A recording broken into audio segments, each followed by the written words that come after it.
Hello Internet, I'm the Disney Brain, and Dino Fury is back. Obviously, that's why I assume most of you are here.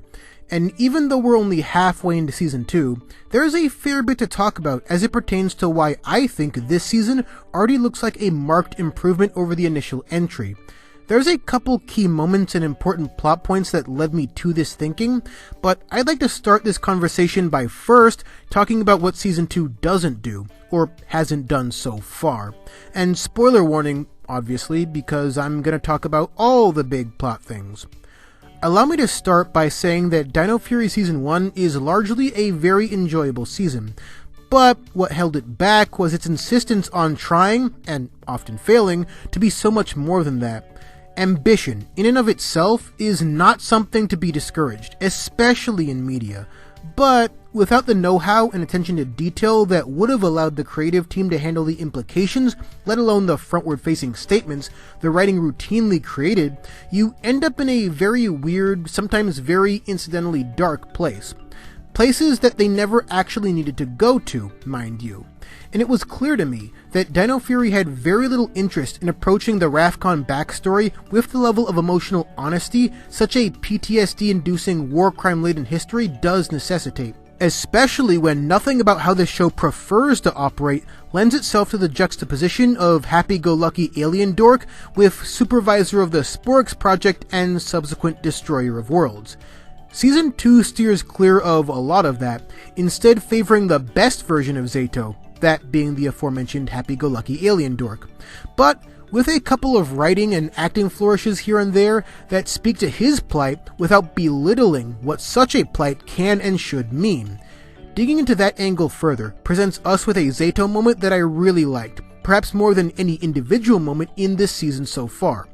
But before we can talk about that in full, we need to first talk about Void Knight. So during the course of Season 2, Void Knight, at long last, achieves his dream of resurrecting his comatose wife. But then, instead of leaving with him, she decides that she wants blood to be spilt on the streets for reasons we're still not privy to. So, in his infinite wisdom, Void Knight decides that perhaps this new Void Queen is not someone he'd like to risk his life for, instead vowing to turn a new leaf and help the Rangers stop her.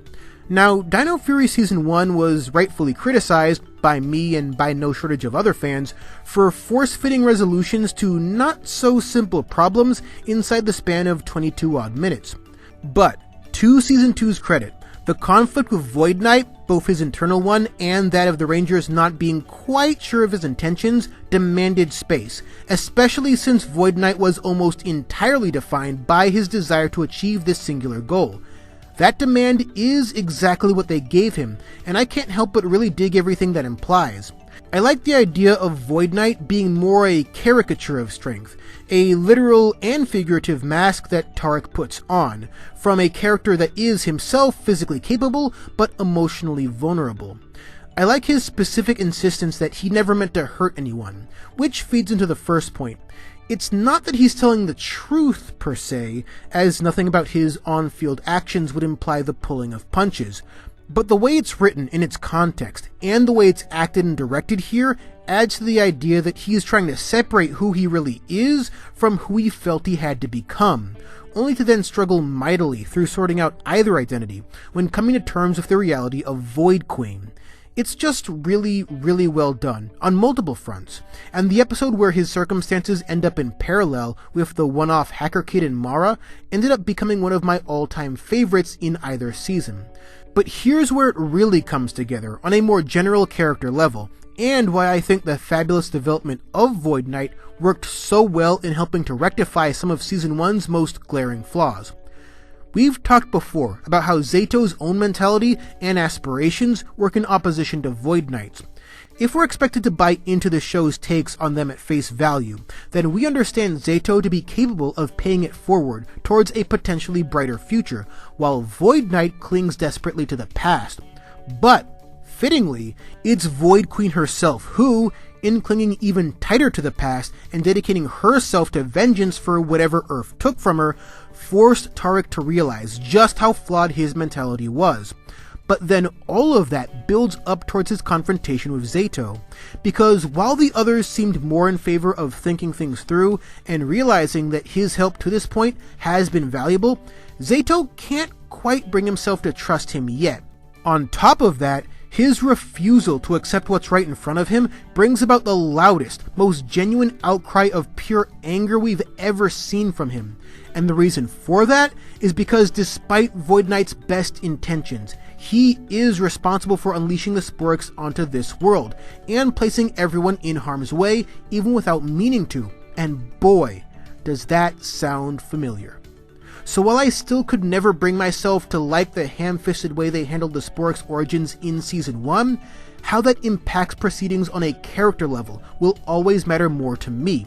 And in this moment, Dino Fury, at long last, operated honestly regarding how such a failure would very easily lend itself to Zeto trying to project onto Void Knight, which may also imply that his attitude prior to actually was just a means to cope with the truth, however sloppily. But it's not nothing, and does retroactively make a few story beats look a whole lot better than before. Between that and Zeto actually experiencing Ultrazord trauma, the writing both for him and around him was so much cleaner in Season 2, and more importantly than that, so much easier to buy into. And so much of it starts and ends with Void Knight being such a revelation this go-round. If they stick the landing with him, the argument can be made about his place among some of the very best PR characters. And speaking of characters, we need to talk about how much better Aion and Javi have been in Season 2. We'll start with Aion, because he too suffered a fair bit in the characterization department due to the aforementioned wonky as hell backstory bits. And it still remains to be seen how Lord Zed will end up tying into the fate bestowed upon him, since Zed has yet to appear again as of the halfway mark. But Aion was never short on positive attributes either, such as the natural charisma Jordan Fite brings to the role, and how his consistently reckless and devil-may-care approach to damn near everything makes for some great humor. So, Dino Fury did the smart thing here and leaned into both traits, giving us several episodes of Aion just making a mess out of everything with that same dopey smile on his face. It's amazing, and I would not change a single thing about it. But it also makes me appreciate the more subtle takes on his character, like in the Losers Weepers episode. You'll recall that it's there where Zeto's Ultrazord hesitations are brought to the surface, but alongside that is the idea that Aion now has stupid amounts of money at the expense of ignoring his team for a large stretch. And what I appreciate about this is that they're tackling the storied past of the Rafcon Rangers and the subsequent isolation they feel as a direct result in a way that addresses yet another concern I had from Season 1. When Waking Nightmares premiered last year, it felt weird to me that the story was going to even further lengths to create this narrative division among the team, most of whom have no means of connecting to what Zeto and Aion are going through. And the literal separation the team goes through during proceedings there all but directly admits that. But here, they're actually helping either Rafconian combat their deeply internal woes.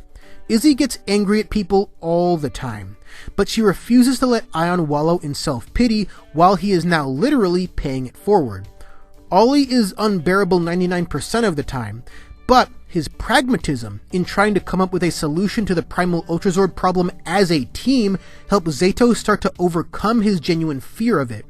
To me, they have never felt like more of a team than in this episode. And it certainly doesn't hurt that this time around, Ollie is given just enough agency to challenge an idea Zeto has and eventually be vindicated.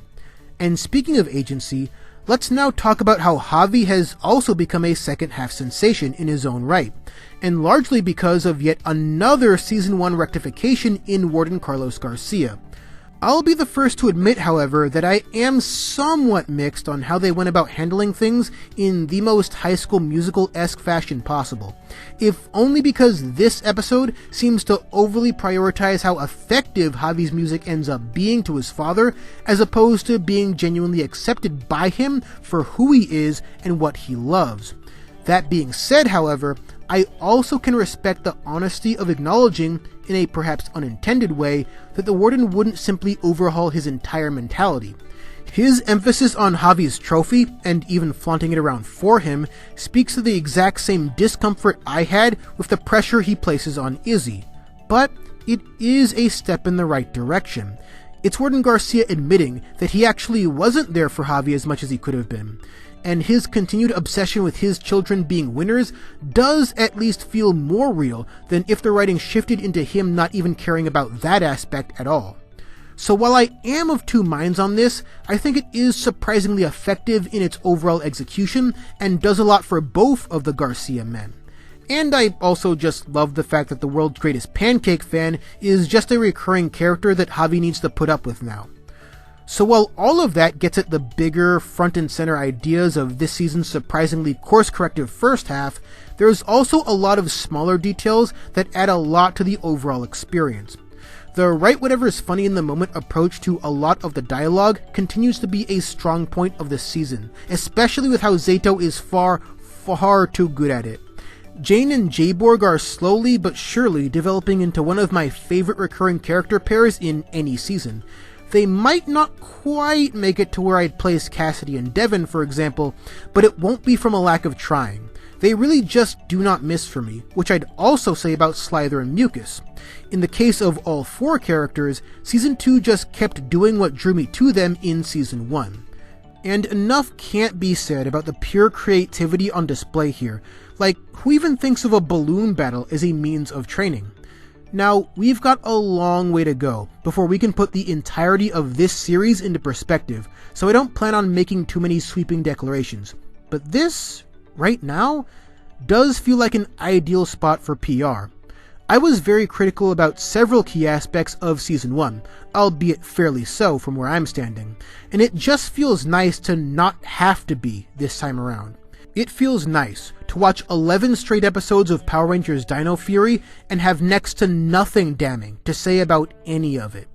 And the next time we discuss Dino Fury, however many months from now, we'll see if that positive trend continues. So, let me know what your thoughts are on the season so far down below. And while you're down there, liking the video would certainly help. And until the next video, thanks for watching.